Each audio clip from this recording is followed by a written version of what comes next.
everybody, good morning. It is Friday morning and I'm feeling much better today. Still have that head cold, but it's not like it was yesterday.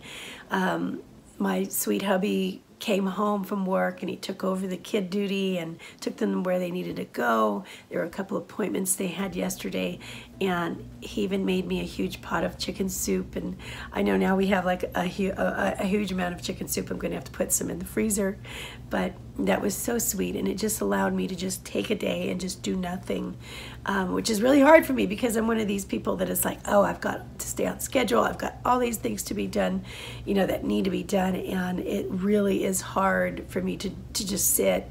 And but I just had to force myself to just do that and to just try to get some rest. So it really helped a lot. But anyway, I wanted to touch base with you before this day got going and talk to you about a couple of things. Number one, the sweet potato challenge. I'm actually really loving that. I am loving there's nothing like not having or having your bloat gone in your body, right? When your water's down, doesn't it just make you feel better? It just makes me feel like I can move easier, and I know that, you know, I fit better in my clothes, and I just feel lighter, right? And so I'm really enjoying that part. The largest reason why I did this, I'm doing this sweet potato challenge, is because I needed the clouds to clear a little bit, and I needed to focus a little bit more on what I was having and why I was having these things, and it has really been working as far as that goes. One thing that I had to remember about was caloric density and how that affects us, right? And I needed to remember that, and I forget that from time to time, because I know we can have everything on Weight Watchers in as long as we count the points, and it helps us to portion control. And that's wonderful, because there's always a place for that in our lives, because we have so many opportunities to have different things, right? But one thing that I'm thinking I need to tell myself is that yes, I can have this, I can have that, I can have these things, and those things are good.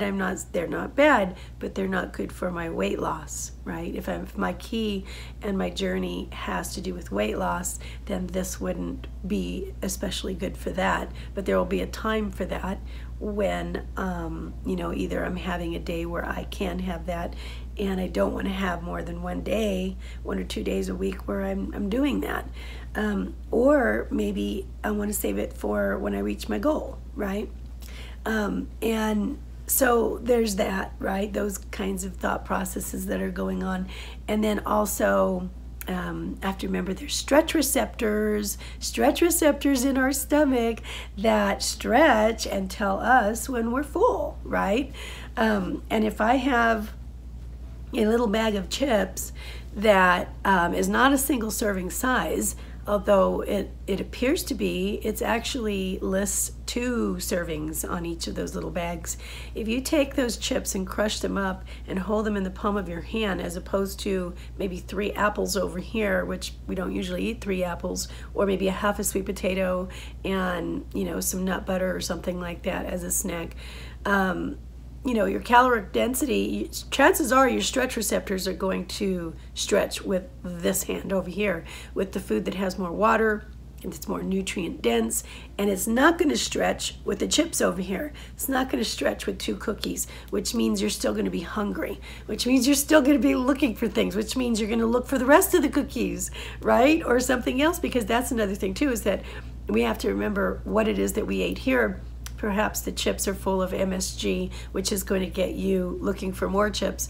Or, you know, a couple cookies going to be full of sugar, which is going to get you looking for more sugar, because you're going to get it's going to be higher on the glycemic scale as well, right? So anyway, when I feed my kids, they do like something a little sweet. They just do like a cookie, you know, once in a while. So I will give them 1 or 2 cookies per day, a sweet, you know. But what I do is I give it to them. I give them a balanced meal, and then we have a rule where we try to focus on getting the protein in first, as much as possible, and that stabilizes their blood sugar. Then they're able to eat the rest of their food, and then when they're done with that, then they can have something sweet. But by that time their sugar level is nice and they feel good and they feel full, so they're not going to overeat on something sweet, right? So there's a place for it, but to put it in its proper place is the trick, right?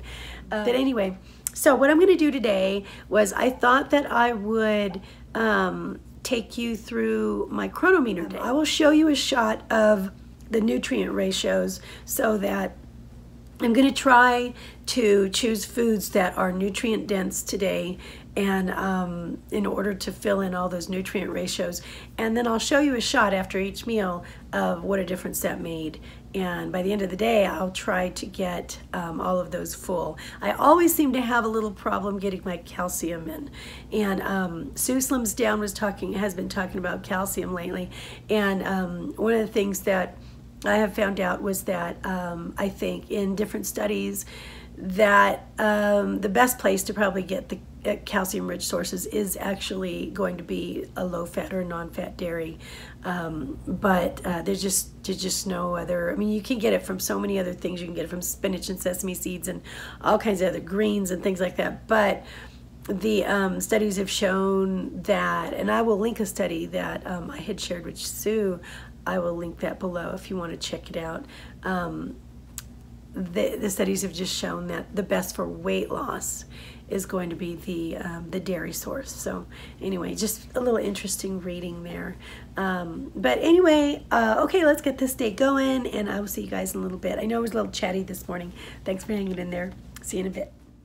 All right, I'm going to start making a little breakfast here. Cook down the spinach, add a few black beans, and I've even got bacon on here. Oh, it works so well. And some of the Trader Joe's low-fat mozzarella up on top. This was such a great dish for breakfast. Everything just worked so well. All right, added in some blueberries, really good antioxidants, fiber, vitamin C. You can already see my nutrients going up.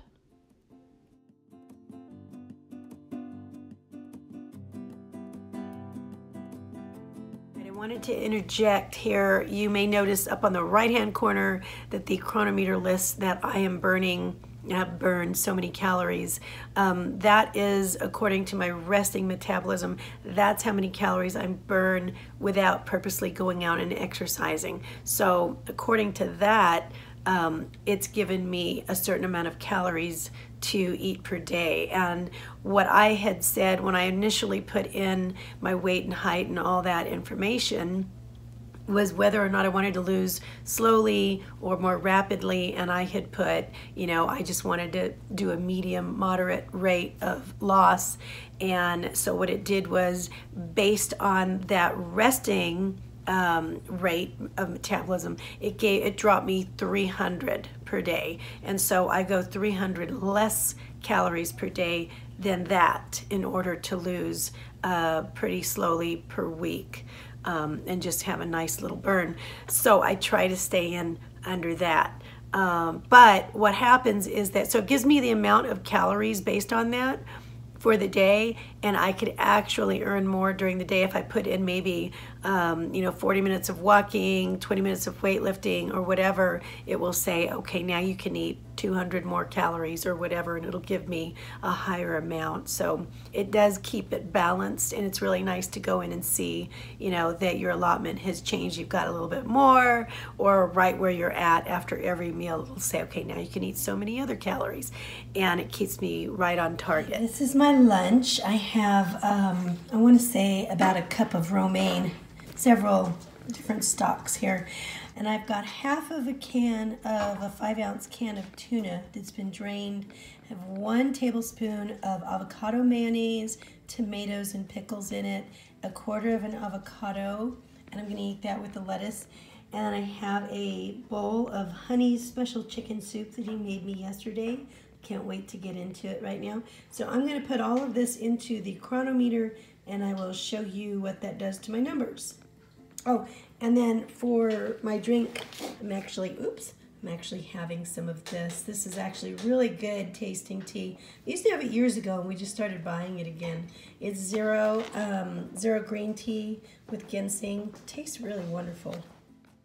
All right, I was a little low on my fats this day, and I needed fiber, so I added in some of the almonds so you could see what the tuna did to the B12. Filled it in really nice.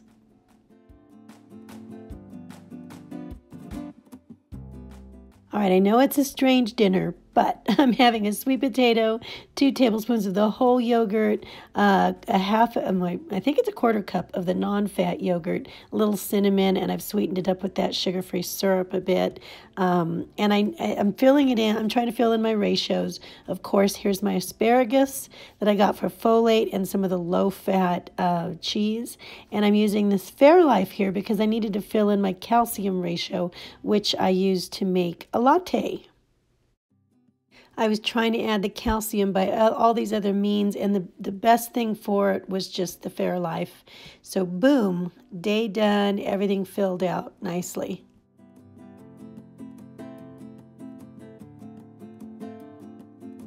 All right, so you can see from this is that I more than exceeded my daily requirement of all my nutrients, so I'm really happy with that. Now, I figured out, since my list said I was still only met 94% of my targets, what ended up happening, because you can see the list of like amino acids coming from the proteins, and you know, you can it even actually lists your water that you have for the day that just comes from your food, so you can see how much water is coming from your food.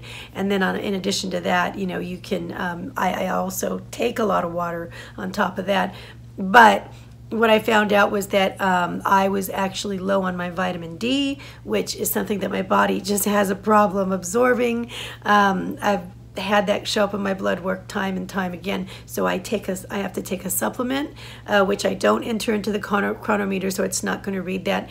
And then on top of that, I take a multivitamin to help with the other things. Like I think I ran a little low on zinc, you know, so make sure that you know, if you're going to do that, that your multivitamins are inclusive of the things that you typically run low in and stuff. So of course, you know, talk to your doctor about all of this. But anyway, I just wanted to share this with you in case it helped. I think it's really important to be aware of, you know, the foods that we're choosing need to really be nutrient dense, because our body has needs. Folate is, you know, leafy greens are really good to get your folate up. And folate, why is that important? It's important for cell repair and division. It's important for our DNA. It's really important. And it could be hard to get the leafy greens in there to get that amount, because I could do spinach and it gives me a certain amount, but it doesn't give me a whole amount. In order to get a whole day of folate, I mean, that's a lot of foliage. And so in order to really shoot it up, all I have to do is have like 8 to 10 spears of asparagus, and boom, I've got it. I got a whole day's allotment like right there, and it does it every single time. So I would have to say, and then sweet potatoes, oh my goodness, I met like 2,000+%, like 2,500% of my daily allowance of vitamin A with 1 sweet potato, which, remember, vitamin A is fat soluble, so you do need to take some sort of a healthy fat with it in order to absorb it. But you know, also sweet potatoes on the vitamin C is amazing. Iron, fiber, you know, it's crazy the amount of good stuff, even some calcium, and it does have a little bit of protein in a sweet potato, but not a whole bunch. But anyway, know what's in the things that you are eating. Shoot for nutrient-dense foods, right? And give your body the best gasoline that it's going to get. You know, even if it's a little higher in point, but it's better for you. It's better to take that, and you're going to be more satiated, and your body's going to know what to do with it a little better, right? And again, the stretch receptors are going to work, and you're going to be full, and you're not going to want to keep eating, right? You can only eat so many sweet potatoes. But anyway, I just wanted to share this day with you in case it helps anybody else, just to be aware of what you're eating this week. And I'm thinking that, I don't know who's going to take me up on it, but I'm thinking that next week I may be challenging somebody on my next video, challenging some people to do this sweet potato challenge just for a week and see what they think. So get ready for that. I might tag you. All right, you guys, I love you. I will see you next time. Bye.